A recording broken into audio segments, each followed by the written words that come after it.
Hello friends, subject English standard 12 આપણે complete the સેન્ટન્સનું revision જોઈ રહ્યા છીએ અને એમાં કેટલીક વાક્ય રચનાઓ મેં તમને આગળ સમજાવેલી છે. અહીંયાથી આગળ વધીએ. લાસ્ટ વિડીયોમાં આપણે કમ્પ્લીટ ધ સેન્ટન્સમાં ઓફરિંગ સજેશન, એક્સપ્રેસિંગ કોન્ટ્રાસ્ટની રચનાઓ, એ ઉપરાંત રિપોર્ટિંગ ઇવેન્ટ ની વાક્ય રચનાઓ, એક્સપ્રેસિંગ ચોઇસની વાક્ય રચનાઓ, આફ્ટર દેટ એક્સપ્રેસિંગ અલ્ટરનેટિવ ચોઇસની વાક્ય રચનાઓ, એક્સપ્રેસિંગ હેબિચ્યુઅલ પાસ્ટ. બરાબર, આટલા ફંક્શન્સની વાક્ય રચનાઓ સમજેલા છીએ. હવે ત્યાંથી આગળ વધીએ. આગળનું ફંક્શન છે તમારું એ છે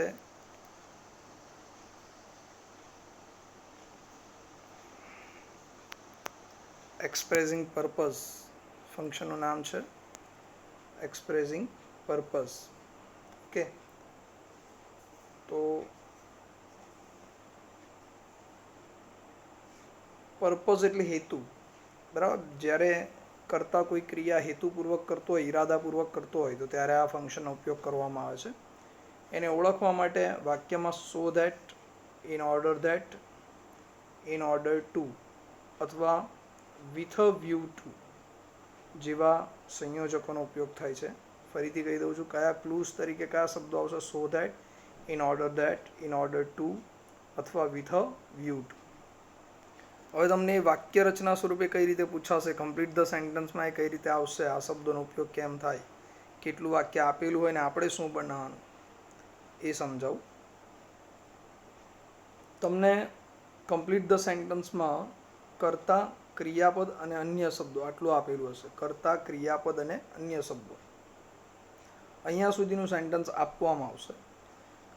બ્રેકેટની અંદર ફંક્શનનું નામ લખેલું હશે એક્સપ્રેસિંગ પર્પઝ. જ્યારે એક્સપ્રેસિંગ પર્પઝ ફંક્શનનું નામ લખેલું હોય તો નીચે 4 વિકલ્પ તમને જે આપેલા છે એ બી સી ડી, એમાંથી એવો વિકલ્પ સિલેક્ટ કરો જેમાં સો ધેટ અથવા ઇન ઓર્ડર ધેટ હોય. બેમાંથી કોઈ પણ એક આવે. સો ધેટ અથવા ઇન ઓર્ડર ધેટ આપેલું હોય. ત્યાર પછી કર્તા આવે. કર્તા પછી મોડેલ ઓક્ઝિલરીઝનું રૂપ. બરાબર, કર્તા પછી મોડેલ ઓક્ઝિલરીઝનું રૂપ. ત્યાર પછી મૂળ ક્રિયાપદ અને પછી અન્ય શબ્દો. આ રીતની વાક્ય રચના જ્યાં આપેલી હશે, બરાબર, એ વિકલ્પ તમારું સાચો આન્સર હશે, તમારો રાઈટ આન્સર હશે. ઉપર બ્રેકેટમાં આપેલા ફંક્શનનો આન્સર હશે. આ જ પ્રમાણે જો હવે તમારું વાક્ય આગળ સમજાવ્યું એમ કર્તા, ક્રિયાપદ કે અન્ય શબ્દો પર જ અટકે, કર્તા, ક્રિયાપદ અથવા અન્ય શબ્દો પર વાક્ય અટકેલું હશે અને ફરીથી ફંક્શનનું નામ હશે એક્સપ્રેસિંગ પર્પઝ. બરાબર, તો તમને બ્રેકેટમાં એક્સપ્રેસિંગ પર્પઝ આપેલું છે, નીચે 4 વિકલ્પ આપેલા છે. 4 વિકલ્પમાંથી આપણે એવો વિકલ્પ સિલેક્ટ કરવાનો છે જેમાં સંયોજક તરીકે ઇન ઓર્ડર ટુ વાપરેલું હોય. ઇન ઓર્ડર ટુ પછી મૂળ ક્રિયાપદ આવે અને ત્યારબાદ અન્ય શબ્દો. બરાબર, તો જે ફંક્શનમાં આ રીતની વાક્યરચના જે ઓપ્શનમાં જોવા મળે એ આપણું જે ફંક્શન છે એક્સપ્રેસિંગ પર્પઝ એનો આન્સર છે. બરાબર, સેમ થિંગ જો તમને અધૂરું વાક્ય અટકેલું છે કર્તા, ક્રિયાપદ કે અન્ય શબ્દો પર અને જો નીચે આપેલા 4 વિકલ્પમાં વિથ અ વ્યૂ ટુ દેખાય તો વિથ અ વ્યૂ ટુ પછી આઈએનજી વાળું ક્રિયાપદ આવવું જોઈએ. ખાસ ધ્યાન રાખજો, વિથ અ વ્યૂ ટુ પછી આઈએનજી વાળું ક્રિયાપદ ને પછી અન્ય શબ્દો. હવે એવું પણ શક્ય છે કે તમને જે 4 વિકલ્પ આ ફંક્શન માટે ખાસ તમને જે 4 વિકલ્પ આપવામાં આવે એ 4 વિકલ્પમાંથી એક વિકલ્પમાં સો ધેટ પણ લખેલું હોય, એકમાં ઇન ઓર્ડર ટુ પણ હોય અને એક વિકલ્પની અંદર તમને વિથ અ વ્યૂ ટુ પણ લખેલું હોય. તો 3 માટે યાદ શું રાખવાનું? તો જો સો ધેટ લખેલું હશે તો એના પછી કર્તા, ક્રિયાપદ અને મોડેલ, કર્તા પછી મોડેલ ઓક્ઝિલરીઝનું રૂપ, પછી મૂળ ક્રિયાપદને અન્ય શબ્દો હશે. બરાબર, જો ઇન ઓર્ડર ટુ વાળો આન્સર આપેલો હશે તો કમ્પલસરી ચેક કરી લેવાનું કે ઇન ઓર્ડર ટુ પછી મૂળ ક્રિયાપદ આવવું જોઈએ. અને જો વિથ અ વ્યૂ ટુ આપેલું હોય મિત્રો તો વિથ અ વ્યૂ ટુ પછી આઈએનજી વાળું ક્રિયાપદ હશે. જો આ રીતની રચના દેખાય તો જ એ વિકલ્પ તમારો સાચો આન્સર છે. ઓકે, તો દરેકના શબ્દો, એની હિન્ટ અને શું ધ્યાન રાખવાનું, શું કાળજી લેવાની એ પણ મેં તમને સમજાવ્યું. બરાબર છે, ચલો આગળ. તો આ થઈ ગયું તમારું ફંક્શન એક્સપ્રેસિંગ પર્પઝ. આગળનો ફંક્શન છે તમારો એ છે talking about people in relation to something. Talking, ફંક્શનનું નામ છે talking about people, place or thing in relation to something. બરાબર, talking about people, place or thing in relation to something. તમને ત્રણ વસ્તુ એક સાથે નથી આપવાના. બરાબર, કોઈ પણ એક જ વસ્તુ આપશે, કાં તો પીપલ આપશે, કાં તો પ્લેસ આપશે, કાં તો થિંગ આપશે. ઓકે, તો હવે તમારે શું કરવાનું છે? તો આના માટેની હિન્ટ શું આવે? તો એના માટેની હિન્ટ છે લાઇક કે અનલાઇકથી શરૂ થતું વાક્ય હોય, અથવા વાક્યમાં સચ એઝ કે સેમ એઝનો ઉપયોગ થયો હોય. લાઇક કે અનલાઇક વાળું વાક્ય ભાગ્યે જ પૂછાય. બરાબર, મોટાભાગે સચ એઝ અથવા સેમ એઝ વાળા વાક્ય રચનાનો ઉપયોગ કરવામાં આવે છે. તો હવે કમ્પ્લીટ ધ સેન્ટન્સમાં લાઇક કે અનલાઇક વાળું વાક્ય આવે તો એ આટલું જ વાક્ય આપેલું હશે. લાઇક કે અનલાઇક લખીને એના પછી એક કર્તા આપેલો હશે અને પછી અલ્પવિરામ હશે. લાઇક કે અનલાઇક શબ્દ પછી કર્તા આપેલો હશે અને ત્યાર પછી શું આવશે? તો ત્યાર પછી કર્તા આપેલો હશે અને પછી અલ્પવિરામ હશે. તો હવે તમારા અધૂરું વાક્ય આપી દીધું છે અને આફ્ટર ધેટ બ્રેકેટની અંદર તમને ફંક્શનનું નામ લખેલું છે ટોકિંગ અબાઉટ પીપલ અથવા પ્લેસ અથવા thing. People, place or thing in relation to something. તો હવે તમારે એવો વિકલ્પ સિલેક્ટ કરવાનો છે જેમાં આગળ જે કર્તા છે એના જેમ જ કોઈ બીજો કર્તા કામ કરી રહ્યો છે એવું દર્શાવવા માટે એવો વિકલ્પ સિલેક્ટ કરો જેમાં કર્તા, ક્રિયાપદ અને અન્ય શબ્દો આપેલા હોય. એ સૂચના મુજબ કામ કરતો હોય કે એ રીતે કામ કરતો હોય એવું દર્શાવવા માટે. બરાબર, અથવા એ વ્યક્તિની જેમ એવું દર્શાવવું છે. ઓકે, આ જ પ્રમાણે વાક્યમાં જો સચ એઝ આવે તો એ વાક્ય કેટલું આપેલું હશે? તો એમાં શરૂઆતમાં કર્તા આપેલો હશે, ત્યાર પછી ક્રિયાપદ આવશે, પછી સચ લખેલું હશે. યાદ રાખજો, કેટલું વાક્ય આવશે પહેલાં એટલું જોઈ લો. કમ્પ્લીટ ધ સેન્ટેન્સમાં કર્તા, ક્રિયાપદ, ત્યાર પછી સચ, પછી એ કે an article, after that noun, અને નાઉન પછી નાઉન સુધીનું વાક્ય તમને આપેલું હશે. રાઈટ, રિપીટ, કર્તા, ક્રિયાપદ, સચ, એ કે એન આર્ટિકલ અને નાઉન, આટલું વાક્ય આપેલું હશે તમને. તો હવે આગળ સચ શબ્દ પછી એ કે એન આર્ટિકલ અને નાઉન આપેલું હોય તો નીચે અને ફંક્શનનું નામ લખેલું હોય talking about people or place or thing in relation to something. તો ત્યારે સચનું જોડકું કયું શોધવાનું? Such as. તો આપણે એવો વિકલ્પ એક સિલેક્ટ કરો જેમાં એઝ આપ્યું હોય શરૂઆતમાં, પછી કર્તા, ક્રિયાપદ અને અન્ય શબ્દો આવતા હોય. બરાબર, તો એ તમારો સાચો આન્સર છે. ઓકે, આ જ પ્રમાણે જો હવે તમારું વાક્ય કર્તા, પછી ક્રિયાપદ, ત્યાર પછી the article, after that same શબ્દ લખેલો હોય, ધ આર્ટિકલ પછી સેમ શબ્દ લખેલો હોય અને ત્યાર પછી નાઉન હોય. અહીંયા વાક્ય અટકેલું હશે. કદાચ સેમ શબ્દ ઉપર પણ વાક્ય અટકી શકે. તો પાછળ જે ચાર વિકલ્પ તમને નીચે આપેલા છે અધૂરા વાક્ય નીચે, અને બ્રેકેટમાં talking about something, talking about people, place or thing in relation to something આવું લખેલું હોય તો આપણે એવો વિકલ્પ સિલેક્ટ કરવાનો છે સેમની સાથે જોડકામાં એઝ આવે એટલે શરૂઆતમાં એઝ હોય, પછી કર્તા હોય, ક્રિયાપદ હોય અને અન્ય શબ્દો હોય. તો જે વિકલ્પમાં તમને આ રીતની વાક્ય રચના દેખાય છે, બરાબર, જે ઓપ્શનમાં, એ ઓપ્શન તમારા ફંક્શનનો સાચો આન્સર છે. ઓકે, આ થઈ ગયું ફંક્શન છે talking about people, place or thing in relation to something.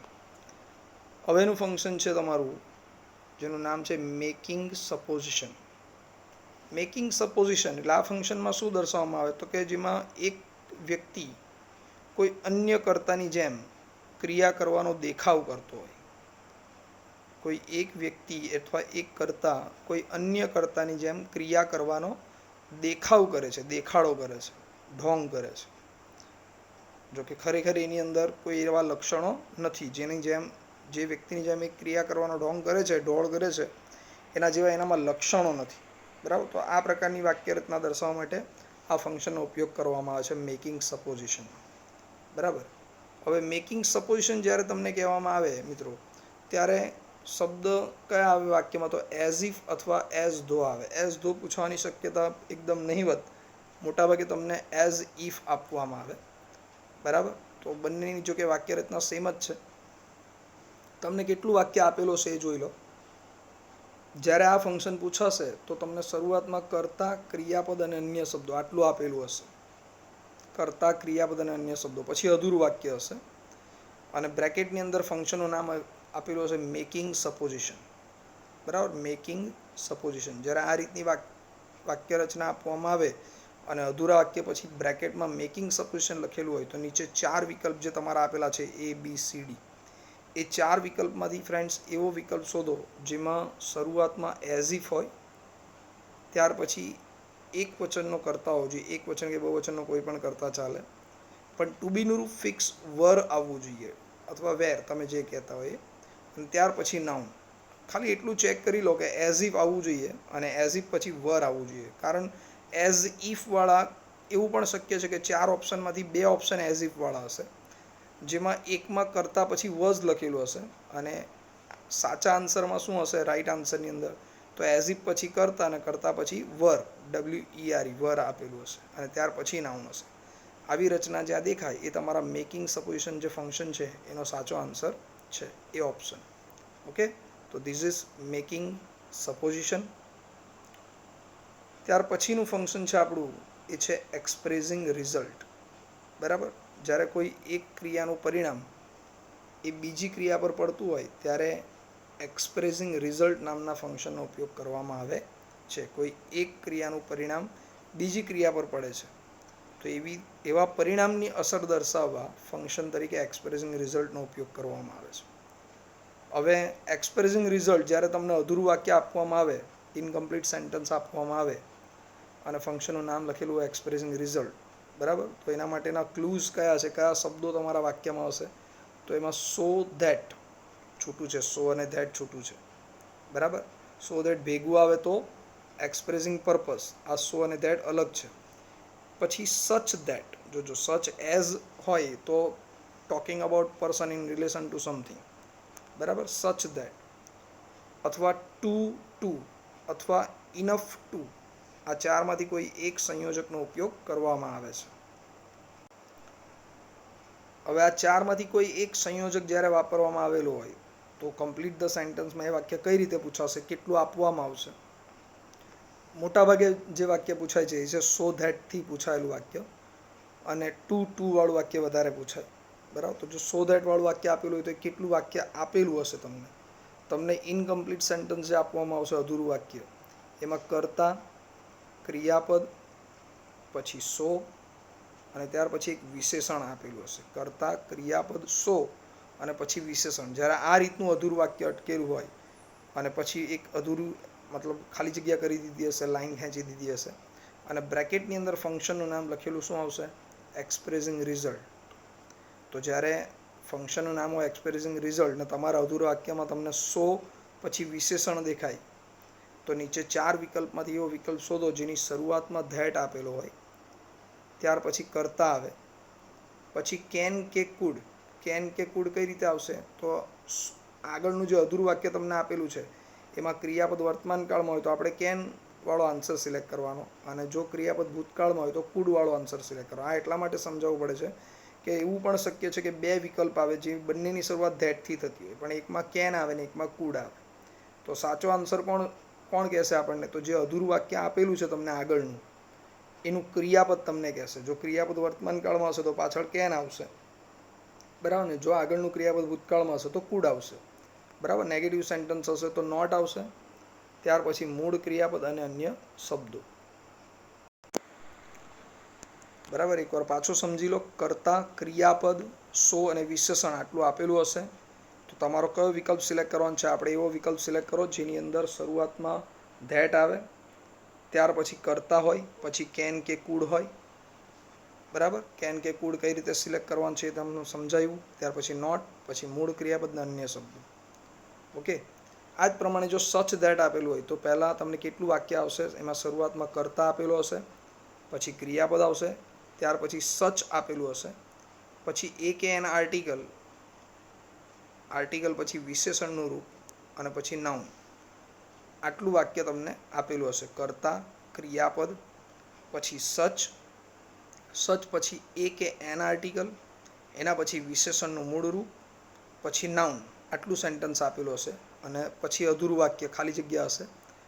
અને જો ફંક્શનનું નામ એક્સપ્રેસિંગ રિઝલ્ટ લખેલું હોય ફ્રેન્ડ તો આપણે એવો વિકલ્પ સિલેક્ટ કરવાનો છે જેની શરૂઆતમાં ધેટ આવે, સચ ધેટ, સચનું જોડકું ધેટ, પછી કરતા, ક્રિયાપદ અને અન્ય શબ્દો. બરાબર. તો આ રીતનું જે સેન્ટેન્સ દેખાય છે એ તમારો આન્સર હશે.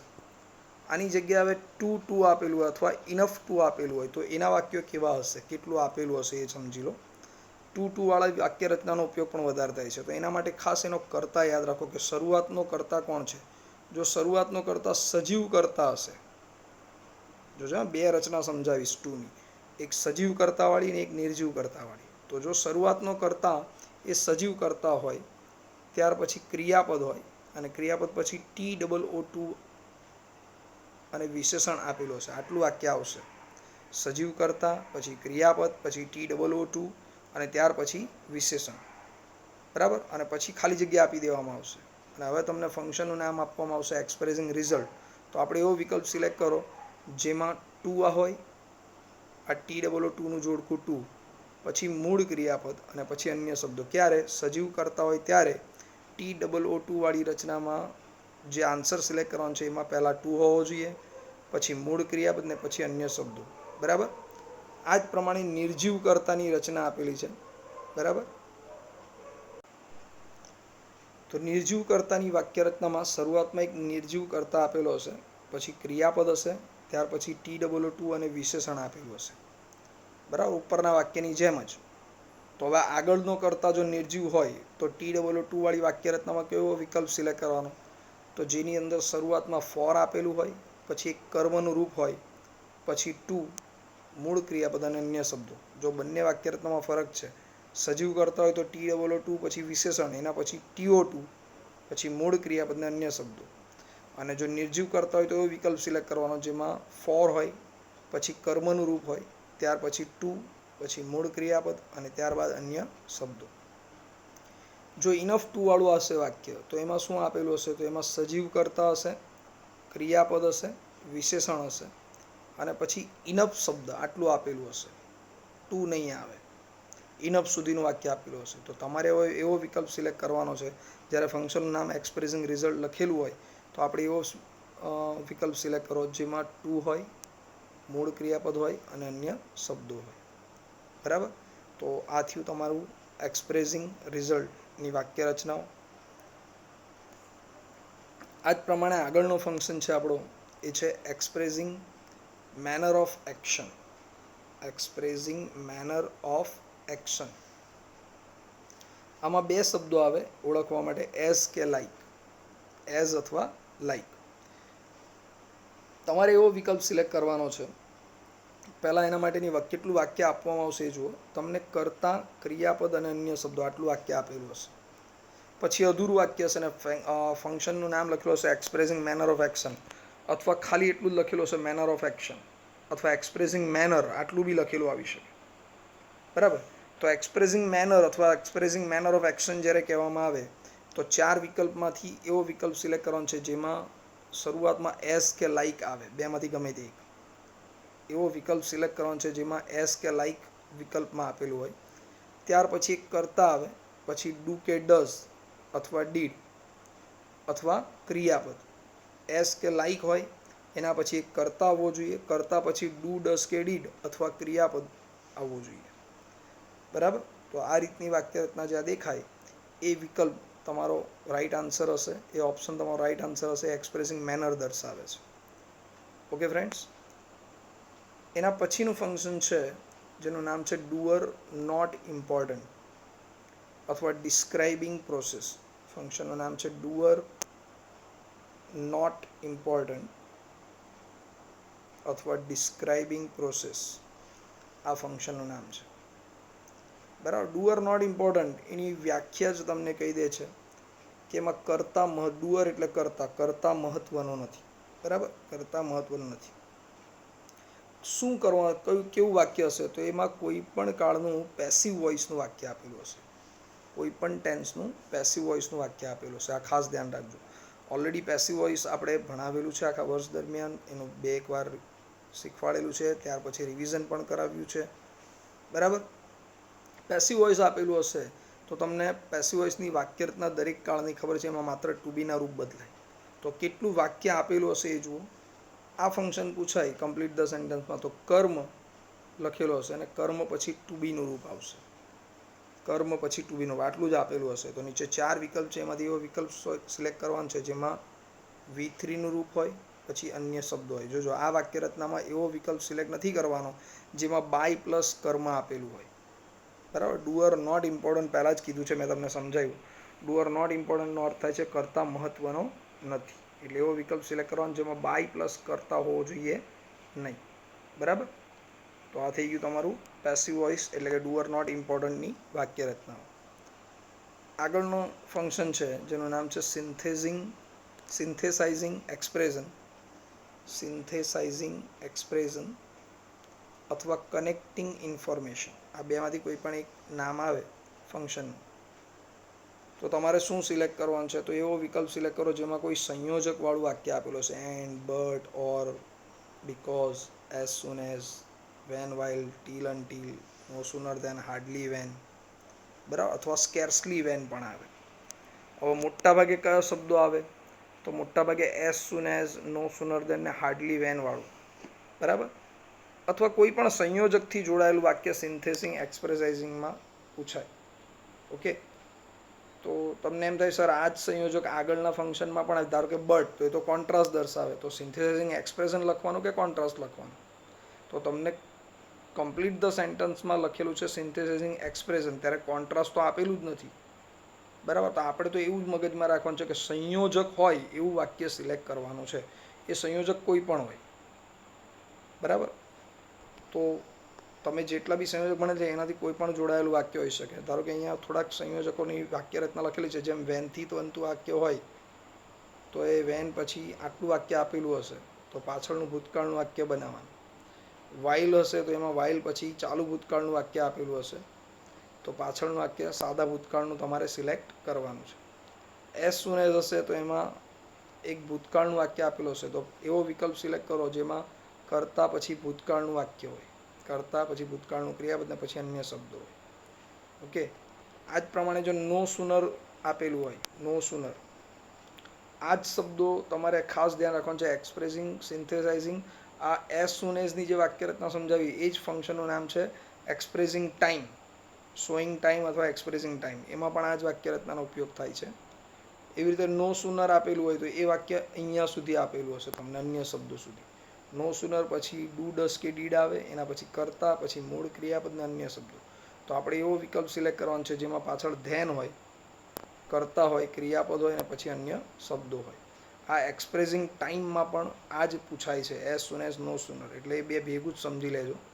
આ જ પ્રમાણે હાર્ડલી કે સ્કેર્સલી શબ્દ આપેલો હોય તો એના પછી તરત હેડ આવશે, કરતા આવશે, V3નું રૂપ હશે પછી અને અન્ય શબ્દો હશે. તો હાર્ડલી કે સ્કેર્સલીનું જોડકું આવે વેન, જેમ નો સુનરનું જોડકું આવે ધેન. તો આપણે એવો વિકલ્પ સિલેક્ટ કરવાનો છે જેમાં વેન આપેલું હોય અને ત્યાર પછી એક સાદા ભૂતકાળનું વાક્ય એટલે કે વેન પછી કરતા, કરતા પછી ભૂતકાળનું ક્રિયાપદ અને પછી અન્ય શબ્દો આપેલા હોય. રાઈટ.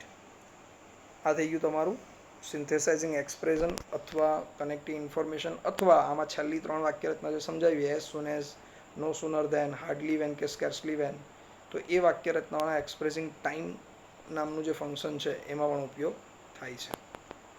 આ જ રીતે એક બીજું ફંક્શન પૂછાય છે એક્સપ્રેસિંગ એક્સક્લેમેશન.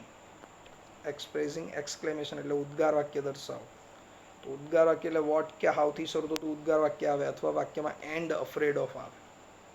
બરાબર. આ ત્રણમાંથી કોઈ પણ એક પ્રકારની વાક્ય રચના પૂછાય તો એ કેટલું વાક્ય આપેલું હશે? તો જ્યારે એક્સક્લેમેશન કીધું હશે ફંક્શનનું નામ તો વોટ વાળી રચના હશે તો એમાં વોટ પછી આર્ટિકલ, આર્ટિકલ પછી વિશેષણ, આટલું વાક્ય આપેલું હશે તો તમારે શું સિલેક્ટ કરવાનું? તમારે એવો વિકલ્પ સિલેક્ટ કરવાનો છે. અથવા એવું પણ બની શકે ખાલી વોટ લખેલો હોય પછી અધૂરું વાક્ય અને પછી છેલ્લે ઉદ્ગાર ચિહ્ન. તો આપણે એવો વિકલ્પ સિલેક્ટ કરવાનો છે જેમાં આર્ટિકલ હોય પછી વિશેષણનું મૂળ રૂપ, ત્યાર પછી નાઉન, પછી કર્તા અને ક્રિયાપદને છેલ્લે ઉદ્ગાર ચિહ્ન. બરાબર. જો હાવ વાળું વાક્ય હશે તો હાવ પર આવીને વાક્ય અટકેલું હશે અને છેલ્લે ઉદ્ગાર ચિહ્ન હશે. તો એવો વિકલ્પ સિલેક્ટ કરો જેમાં વિશેષણ હોય, કર્તા હોય અને ક્રિયાપદ હોય. બરાબર. એન્ડ અફ્રેડ ઓફ લખેલું હશે તો ફક્ત કર્તા આપેલો હશે પછી ખાલી જગ્યા અને ફંક્શનનું નામ લખેલું હશે એક્સપ્રેસિંગ એક્સક્લેમેશન.